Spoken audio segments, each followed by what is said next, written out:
करीम भाई बोल शंकर गौड़ा क्या हुआ? ఎక్కడ చూసినా ఎక్కడ విన్నా ఎస్ఐ పేరే వినిపిస్తుంది.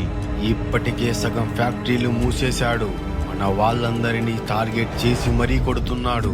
మనం ఇలానే ఉంటే ప్లాస్టిక్ దందా మొత్తం ఆగిపోయేలా ఉంది కరీం భాయ్.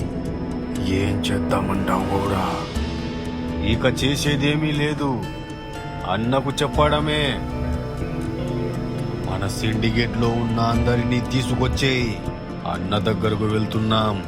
ఆ ఎస్ఐ గాడి చాప్టర్ ని ముగిస్తున్నాం.